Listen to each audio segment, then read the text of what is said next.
Imagine que a memória é tipo um imenso cofre de aço de um banco de segurança máxima. Uhum, aquela imagem bem clássica, né? Exato. A ideia clássica é que, quando a gente aprende algo novo, a gente pega essa informação, tranca lá dentro, gira aquela maçaneta pesada e pronto. Como se ficasse guardado para sempre. Isso. E anos depois, quando precisamos daquela lembrança, a gente abre a porta e o conteúdo está lá intacto, intocado, exatamente como a gente deixou. Todos nós fomos criados acreditando nisso, certo? Com certeza. É um mito muito reconfortante, na verdade. Pois bem, a biologia e a neuropsicologia mostram que a gente está completamente errado. Sejam muito bem-vindos a mais um mergulho profundo aqui no Psi em Áudio. A realidade do nosso cérebro é bem mais caótica e infinitamente mais fascinante do que um simples cofre. Caótica em que sentido? No sentido de que, em vez de um cofre trancado, a nossa memória se parece muito mais com uma página da Wikipédia. Uma Wikipédia mental, gostei da imagem. Pois é um documento de texto aberto, totalmente editável, sabe? Onde diferentes partes do cérebro atuam como editores que entram o tempo todo para revisar, alterar, apagar ou acrescentar informações novas a cada vez que a página é acessada. Nossa, essa quebra de paradigma muda absolutamente tudo para quem estuda o cérebro. Muda completamente. E é exatamente por isso que este áudio foi desenhado e estruturado. A nossa missão hoje é guiar estudantes de psicologia, seja quem está na graduação, na pós, ou o pessoal que está enfrentando a maratona dos concursos, por esses corredores dessa Wikipédia mental. É um tema riquíssimo e essencial para as provas, sem dúvida. Vamos desempacotar isso porque a neuropsicologia da aprendizagem e da memória é cheia de termos que parecem assustadores nos livros, né? Mas que descrevem processos que estão acontecendo dentro da nossa cabeça nesse exato milissegundo. Exatamente. E, para a gente não se perder nos termos técnicos logo de cara, a gente precisa primeiro separar a aprendizagem da memória. Legal, estabelecer a base. Isso. Precisamos entender por que evoluímos para ter esses dois mecanismos. Biologicamente falando, a aprendizagem é o processo de aquisição. O momento do contato com a novidade. Exato. É o momento exato em que o organismo interage com o ambiente, capta uma informação nova e, por causa dessa experiência, o comportamento sofre uma modificação para ter uma adaptação melhor. E a memória entraria onde nessa história? A memória é o que vem logo depois.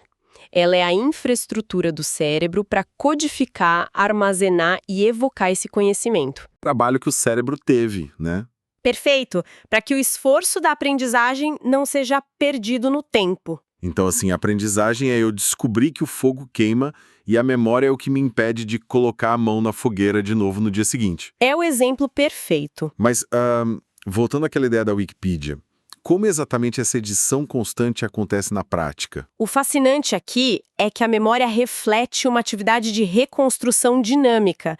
Ela não é nada estática, sabe? Ela se move o tempo todo. Isso. Toda vez que uma lembrança é trazida de volta à consciência, ou seja, quando você abre a página da Wikipedia para ler, ela se torna frágil e maleável novamente. Caramba, quer dizer que só de lembrar eu deixo a memória vulnerável? Exatamente.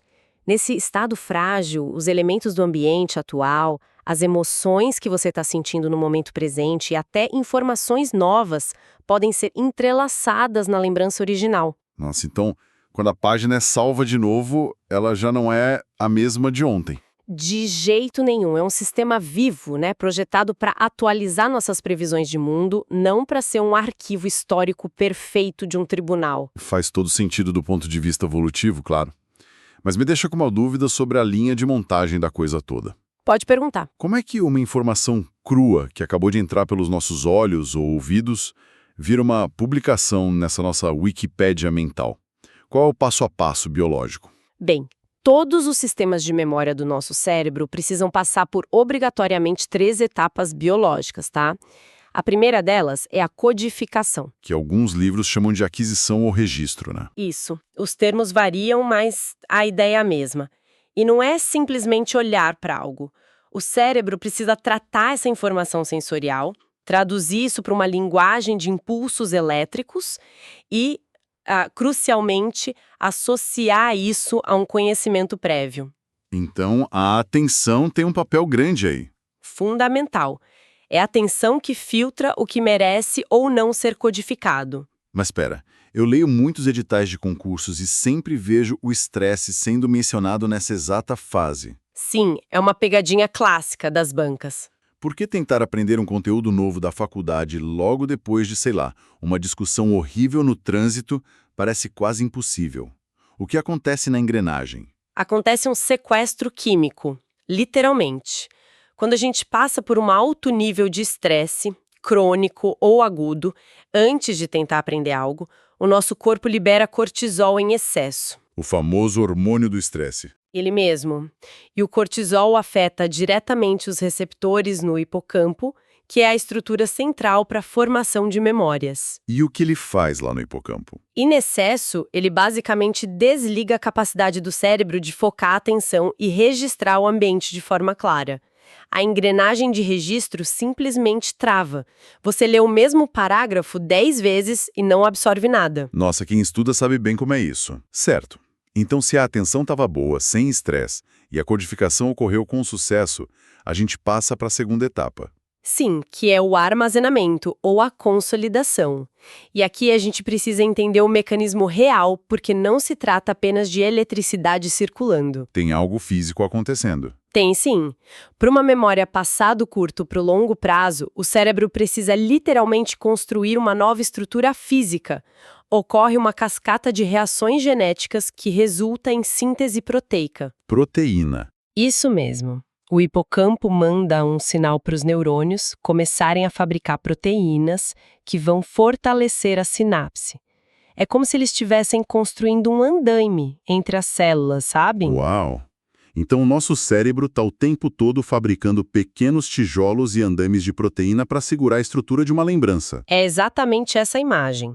E é essa mudança estrutural, física, que estabiliza a informação. Isso é muito mais orgânico e trabalhoso do que a velha analogia de salvar um arquivo no disco rígido que a gente costuma ouvir, né?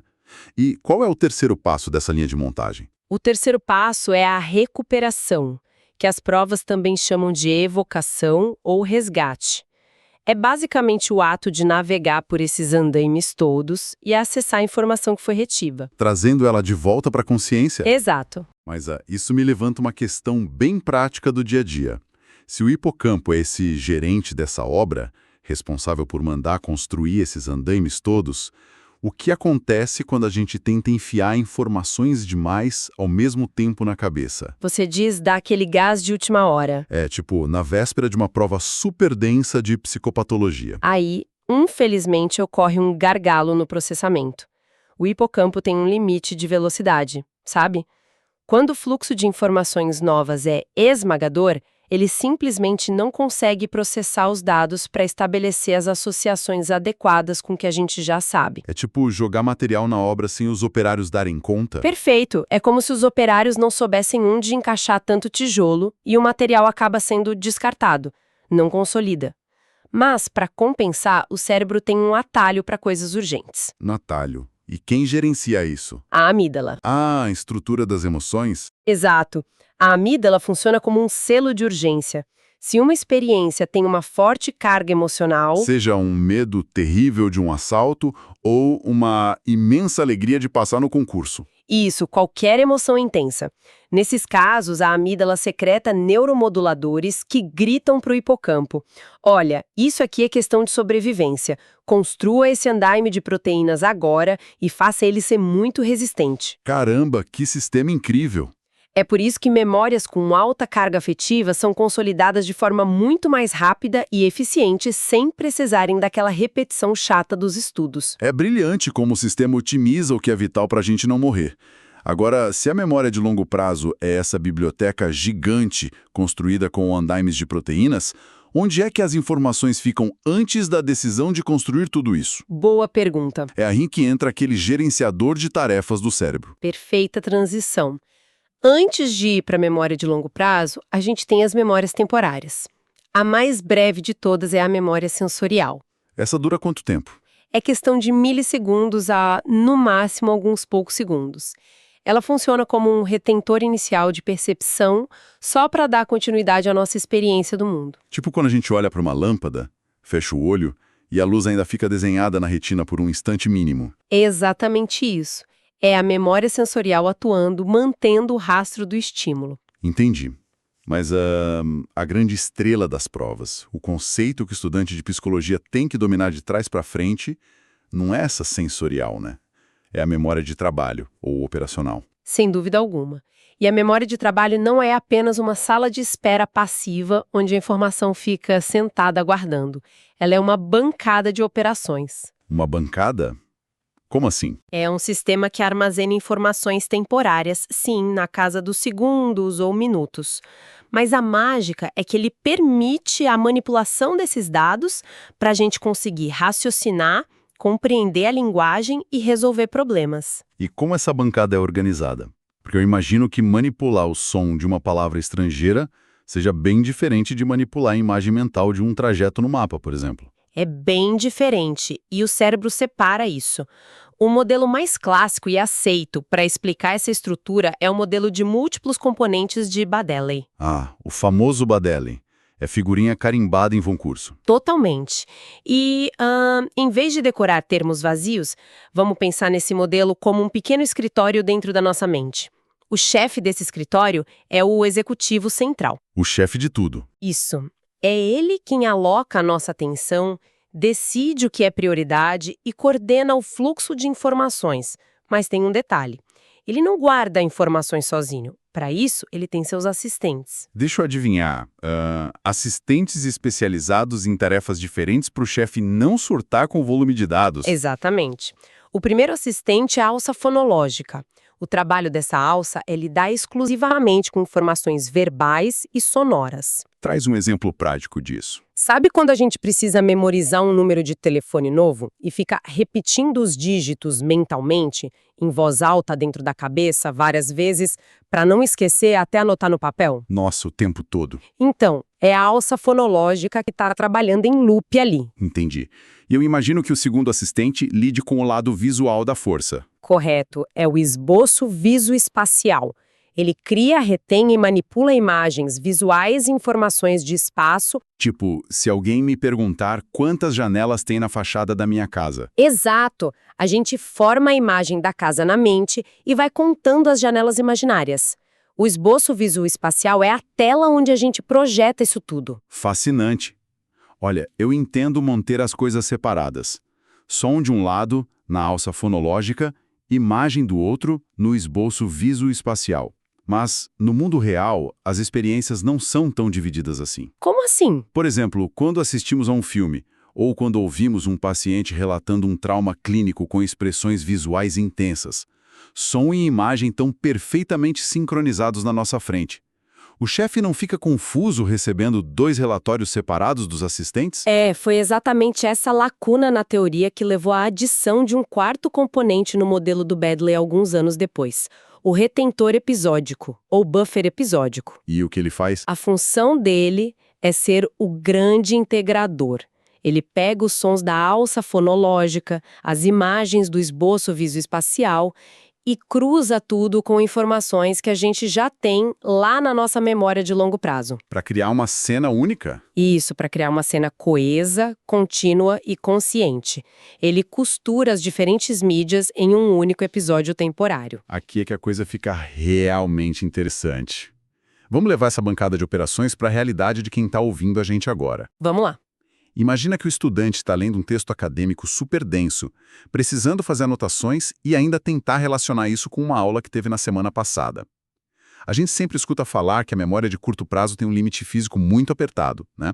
O famoso spamnésico, que gira em torno de 7 itens mágicos. O famoso número 7 de Miller, exato. Então eu te jogo a pergunta, se a nossa bancada é tão pequena e só cabe mais ou menos 7 pastas por vez, como é que a gente consegue processar pensamentos tão complexos como entender um artigo científico inteiro sem o sistema travar completamente? É uma ótima pergunta. E a resposta é porque o cérebro não trabalha apenas com o espaço disponível, ele trabalha com a conectividade. Como assim? A memória de trabalho, diferente da de longo prazo, não depende daquela síntese demorada de proteínas que a gente falou. Ela se sustenta por disparos elétricos contínuos em uma rede complexa, que envolve muito nosso córtex pré-frontal.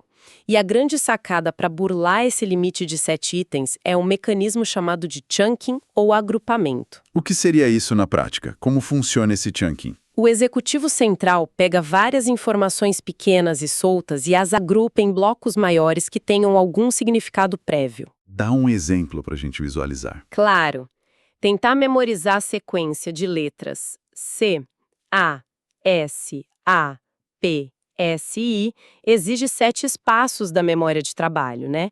Isso lotaria a bancada quase toda. Com certeza. Mas se a gente reconhecer os padrões, a gente pode agrupar isso em 2 palavras, casa e psi. Agora, 7 itens se transformaram em apenas 2 pacotes de informação. Genial. E aí libera um baita espaço mental para os outros processos. Exatamente. É assim que o raciocínio fluido acontece, interagindo constantemente numa via de mão dupla com as regras que já estão consolidadas há anos na nossa memória permanente. É uma capacidade de improviso biológico fantástica, né? E já que estamos falando sobre otimizar recursos na bancada de operações, vamos fazer uma pausa estratégica na nossa conversa para respirar um pouco? Boa ideia.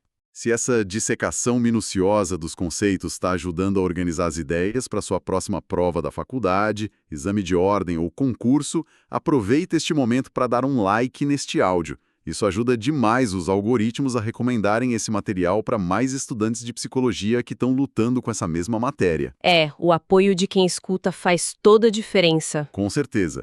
E uma dica de ouro. Para quem quer investigar a fundo os caminhos neurais e fortalecer a base teórica para a prática clínica, a gente separou excelentes recomendações de bibliografias bem densas e detalhadas na descrição aqui do conteúdo. Vale muito a pena expandir os estudos por lá, o material está sensacional. Vale mesmo. Muito bem. Fechando parêntese, nós vimos como a informação entra na recepção e como ela é processada na nossa bancada de trabalho. Vamos agora pegar a chave de acesso e entrar no grande arquivo permanente, a memória de longo prazo. A literatura traz uma divisão fundamental aqui, certo? Sim, a memória de longo prazo é categorizada pela forma como a gente acessa e expressa a lembrança. As 2 grandes gavetas principais são a memória declarativa, também chamada de explícita. Que é aquela consciente, né? Isso. E a outra gaveta é a memória não declarativa, conhecida como implícita. Como a gente pode desvendar a diferença entre elas sem se perder nos jargões? Pensa na memória declarativa como o quê das coisas. É tudo aquilo que você tem acesso consciente e que você pode verbalizar, narrar, declarar literalmente para outra pessoa. Ok, declarar é a palavra-chave. Exato. E essa gaveta se divide em 2 partes muito distintas. A primeira é a memória semântica. Ela trata do nosso dicionário interno, o conhecimento geral de mundo e de fatos que são desvinculados do contexto de quando foram aprendidos. Tipo, saber que o Sol é uma estrela. Perfeito. Ou saber qual é a capital do Brasil, ou o que significa o conceito de neuroplasticidade. Você sabe a informação, mas não lembra do exato segundo, luz ou cheiro de quando aprendeu isso. Entendi. E a segunda parte? A segunda é a memória episódica. Essa não é sobre fatos universais, é sobre você. São as suas experiências pessoais. Com data e hora marcadas? Exato. Eventos específicos que têm carimbo de data, local e emoção. Lembrar da festa de aniversário do seu 8º ano, de quem estava lá. Ou lembrar simplesmente do que você comeu no jantar de ontem à noite. Eu acho fantástica a analogia de que acessar a memória semântica é como pegar uma enciclopédia bem neutra na estante, enquanto acessar a memória episódica é abrir o seu próprio diário íntimo e reviver as sensações daquelas páginas. É uma ótima forma de visualizar. Mas e a gaveta da memória não declarativa, a implícita? O que tem lá? Se a declarativa é o quê, essa gaveta abriga o como fazer. Ela opera abaixo da linha da consciência, de uma forma bem automática, e se expressa através das nossas ações, não de palavras. As habilidades motoras entram aí? Sim, a categoria mais famosa dela é a memória procedural, ou procedimental, que envolve as habilidades e os hábitos motores. Aprender a andar de bicicleta é o exemplo clássico que todo professor usa. Porque você não consegue explicar em palavras. Exato. Você não consegue descrever passo a passo, Em palavras exatas, quais músculos precisam ser contraídos e em qual ângulo perfeito para se equilibrar em duas rodas. O seu corpo simplesmente sabe fazer a ação. Faz sentido. E tem mais. Além disso, a memória não declarativa inclui também o condicionamento comportamental e um fenômeno neuropsicológico fascinante chamado de priming. O priming, a famosa pré-ativação, né? Como isso funciona? O priming é quando a exposição prévia a um estímulo influencia sutilmente, sem que a gente sequer perceba, a forma como a gente vai responder a um estímulo logo em seguida. Tem um exemplo disso? Claro. Se você escutar a palavra amarelo numa conversa normal, você ficará alguns milissegundos mais rápido para reconhecer uma imagem de uma banana, logo depois do que a imagem de uma maçã. Porque a cor preparou o terreno. Isso, a rede semântica relacionada àquela cor já foi pré-ativada no fundo da sua mente. Impressionante. E se conectarmos isso com o panorama geral da anatomia, onde é que esse diário íntimo, essa enciclopédia e esses manuais automáticos de instrução moram fisicamente dentro da nossa cabeça? Porque eles não podem estar todos embolados no mesmo lugar, né? Se conectarmos isso com o panorama geral, a gente vê que não estão mesmo. O cérebro foi muito elegante na sua evolução espacial. A memória declarativa, aquela consciente, episódica e semântica, depende profundamente de uma região chamada lobo temporal medial. Onde fica o nosso gerente hipocampo. Exatamente. Depende de uma atividade imensa do hipocampo para consolidar aqueles andaimes que a gente conversou. Mas a memória procedural, dos hábitos motores automáticos, segue por outra via completamente diferente. Para onde ela vai? Como os núcleos da base e o cerebelo, que são os grandes responsáveis pelo ajuste fino dos nossos movimentos. Então, olha só que loucura. Do ponto de vista evolutivo, isso quer dizer que o cérebro transferiu a responsabilidade de andar para os núcleos da base para liberar o hipocampo e o córtex pré-frontal para outras coisas. Perfeita leitura. Permitindo que a gente consiga debater conscientemente um assunto super complexo com alguém enquanto caminhamos na rua sem tropeçar nas calçadas. Precisamente. Essa descentralização impede que a nossa bancada de trabalho fique sobrecarregada com tarefas mecânicas que o corpo já domina, permitindo um raciocínio complexo simultâneo. Essa arquitetura é incrível, né? Quer dizer, incrível quando está funcionando bonitinho, mas e quando os editores da nossa Wikipedia entram em greve? Ou quando o servidor cai de vez? Aí a gente entra nas patologias. Pois é, para atuação clínica e para as avaliações rigorosas de concursos, o que o futuro psicólogo precisa ter na ponta da língua sobre as falhas desse sistema tão engenhoso? É crucial dominar as patologias da memória. Didaticamente, a gente divide elas em dois grandes grupos. Os distúrbios quantitativos, onde o volume da memória é alterado para mais ou para menos, e os qualitativos. Onde a quantidade está ok, mas o problema está na forma da lembrança. Exato, na qualidade do que é lembrado. No lado quantitativo, as grandes protagonistas são, sem dúvida, as amnésias. A primeira delas é a amnésia anterógrada. Que é a clássica incapacidade de criar novas memórias. Mas como isso ocorre na prática neurológica? Em um paciente com amnésia anterógrada, frequentemente causada por uma lesão direta ao hipocampo ou por alcoolismo crônico e severo, a capacidade de fabricar aqueles andaimes proteicos da consolidação é totalmente destruída. O operário não consegue mais construir nada. Nada novo. A pessoa lembra do seu passado distante, a inteligência e o vocabulário permanecem intactos, mas se ela conhecer um novo médico hoje de manhã, em 10 ou 15 minutos ela já não vai saber quem ele é. A memória simplesmente não sai do estágio de bancada de trabalho para ir para o arquivo permanente. Uma vida presa no presente contínuo. E a oposta é essa. Em oposição a ela, a gente tem a amnésia retrógrada. É o caso onde o indivíduo sofre um choque, um trauma craniano grave e perde o acesso ao seu passado, aos conteúdos que estavam armazenados lá atrás, antes do evento. Mas ele consegue aprender coisas novas? Sim. Embora o passado seja apagado ou bloqueado, muitas vezes ele ainda consegue reter informações novas dali para frente, a partir do trauma. Entendi.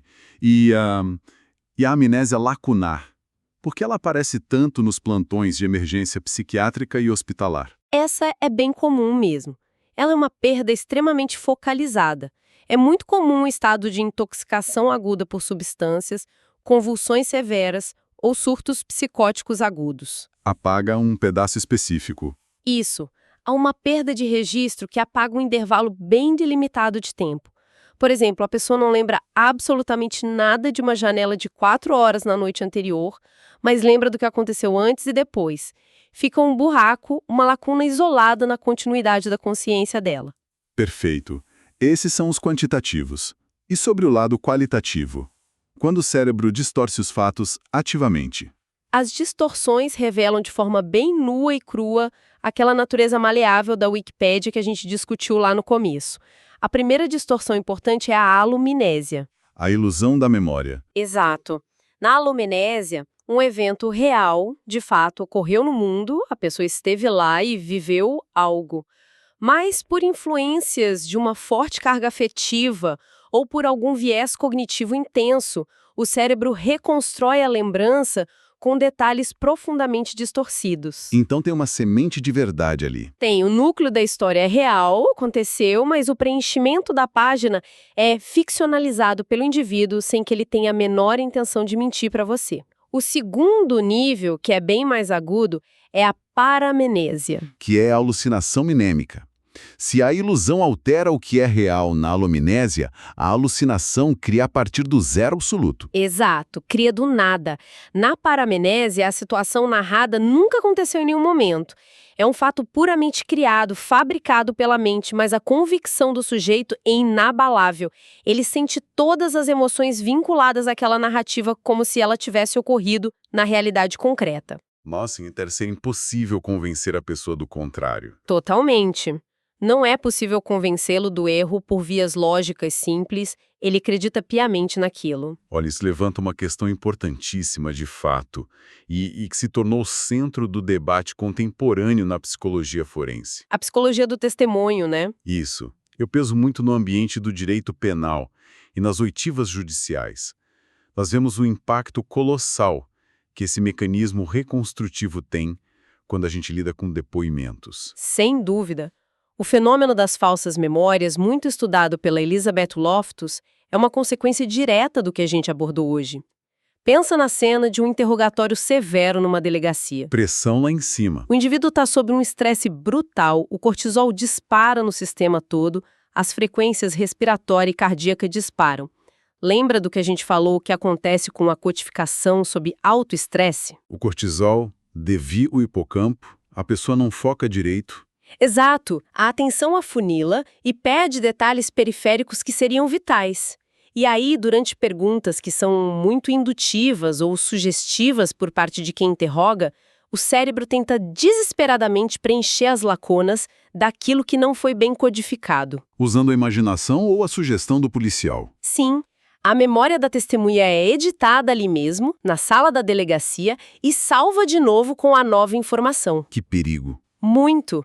Sem entender que o estresse fisiológico quebra a cadeia de consolidação e promove distorções espontâneas, o sistema jurídico corre o risco de perpetrar terríveis injustiças baseando-se em relatos que o sujeito jura por Deus que são reais, mas que não passam de edições da sua própria Wikipédia mental. É assustador e fascinante ao mesmo tempo. Então, o que tudo isso significa, ao final das contas, pra gente?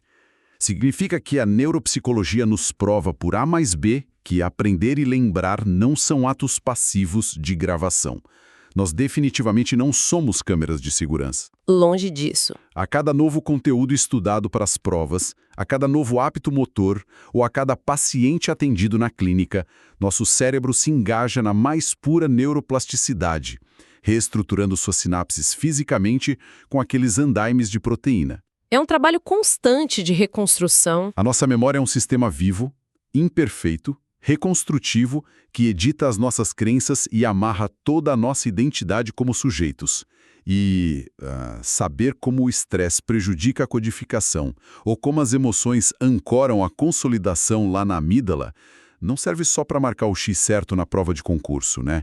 É essencial para a nossa praxis humana e ética profissional. Com certeza absoluta. E é celebrando essa imensa máquina biológica em constante transformação que queremos agradecer muito por quem está nos ouvindo ter mergulhado tão fundo com a gente em mais este bate-papo.